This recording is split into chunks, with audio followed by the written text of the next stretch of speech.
Chase. How do raindrops and snowflakes form? This lab examines the forces acting on cloud droplets and ice crystals and the processes that cause these droplets and crystals to grow. We will consider how such growth influences the probability that clouds will produce precipitation. All right, and Brock? Nice. What's the highlighter for? We will be highlighting certain things that I'll tell you is going to be useful. Clouds form as water vapor either condenses on condensation nuclei or it is deposited on freezing nuclei. Typically, cloud droplets and ice crystals are very small. For clouds to produce precipitation, cloud droplets must grow large enough and fast enough to fall to the ground without evaporating. Droplets reach this size through two processes: the Bergeron process and the collision coalescence process. The Bergeron process of ice crystal growth depends on the coexistence of water vapor, supercooled liquid, water droplets, and ice. To understand the importance of this coexistence, consider again what? The Clausius-Clapeyron. The Clausius-Clapeyron curve in figure 7.1. Remember that the solid curve depicts the equilibrium point between liquid water and atmospheric water vapor over a range of temperatures. An air cycle below the curve is considered unsaturated, indicating that evaporation exceeds condensation. In an air sample above the curve is considered supersaturated, suggesting that condensation exceeds evaporation. We'll be highlighting the italicized words Bergeron process and collision coalescence process. Huh? And on the bottom of that column, we'll highlight the solid curve depicts the equilibrium point. What's that for? Between liquid water and atmospheric water vapor. So on the graph, I don't have a graph. it's in that page, this figure 7.1. Find it in print. There is a solid line and that depicts equilibrium point. That's not going to be the solid line itself isn't too important. It's the information above and below the solid line. We're going to see some points here in the graph, and I'll get to that in a second. But if there's any point in the graph that's above the line, it's considered to be super saturated. Can you highlight that? Yeah, so super saturated, and what that means is that condensation will occur. The rate of condensation, You're gonna run out of room. is Ran out of room. greater than the rate of evaporation. Wow, that's not even spelled right at all. Jeez, that was great. Condensation rate is greater than Condensation evaporation. is And then if a point lies below the solid line, it's considered unsaturated, which is going to have the opposite definition of supersaturated. So the condensation rate is going to be less than evaporation rate. Good job, bro. Yes, Yeah. or you could also say evaporation is greater than condensation. So I'm going to abbreviate because I don't have enough room. So it's likely that if a point is in that white unsaturated region, it's going to evaporate and not condense. So it's not going to form a raindrop. It's not going to form a cloud drop, rather. It's just going to be water vapor that evaporates.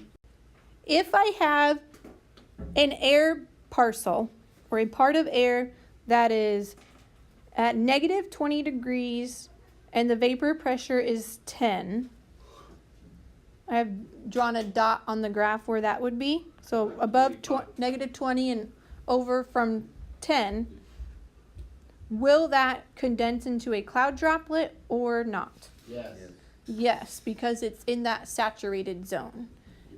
if I keep the same vapor pressure of 10 millibars, but now I increase my temperature to 30, will that condense into a cloud droplet? No. No. It might. What if I have a cloud droplet at 40 degrees and a vapor pressure of 30?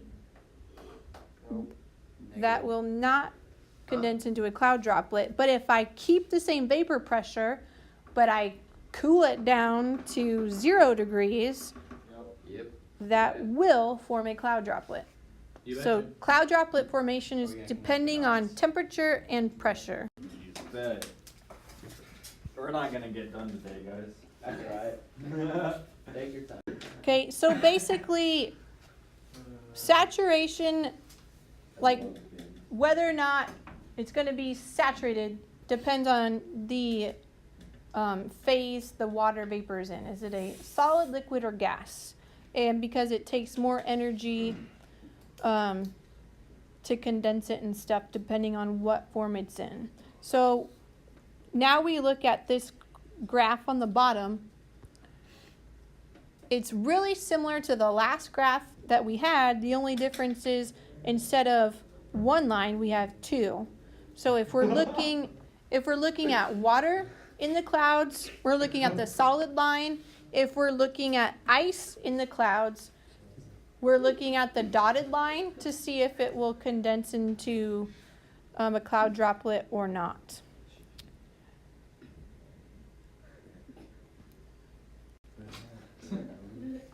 Okay, I need to give you the formula for relative humidity because some of the questions are asking us to calculate relative humidity.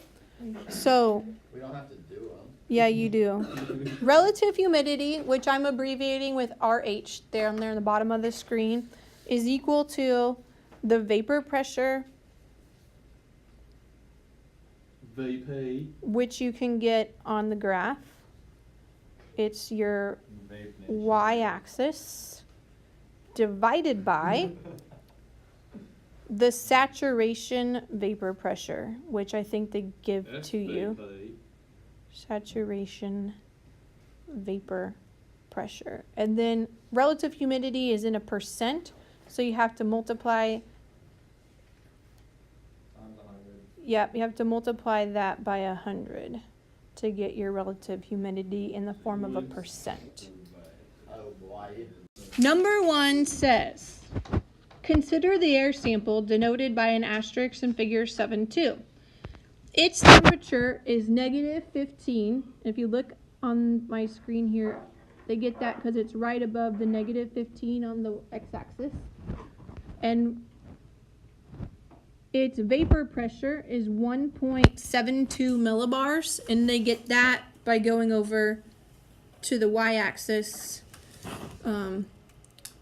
Perhaps if you do that, you'd make a straighter line than I did to get the 1.72 millibars. It's asking what is the relative humidity with respect to water. Which line is water, the solid or dotted line? The solid line. So we need to keep that in mind. If at negative 15 degrees, the saturation vapor pressure over liquid water is 1.91 millibars. 90%.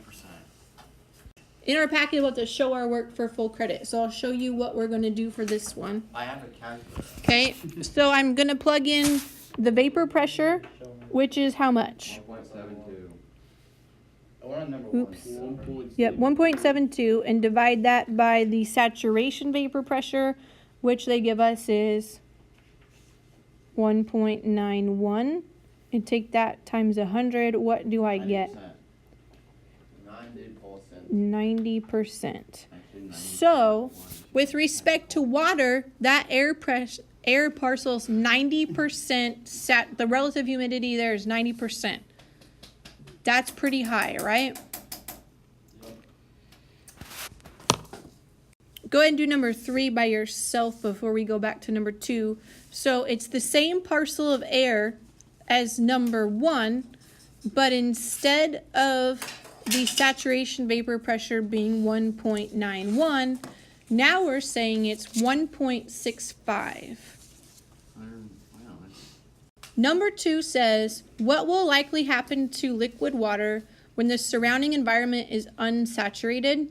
Freeze, So that, well, your options are condense or evaporate. evaporate. And you're going back to figure 7.1 on the last page. If it's unsaturated, we said it's going to Evaporate. evaporate.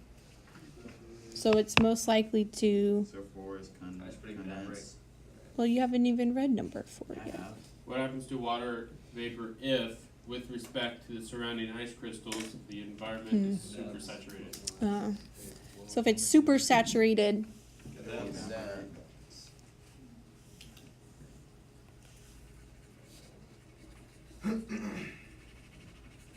Oh, we're done for today?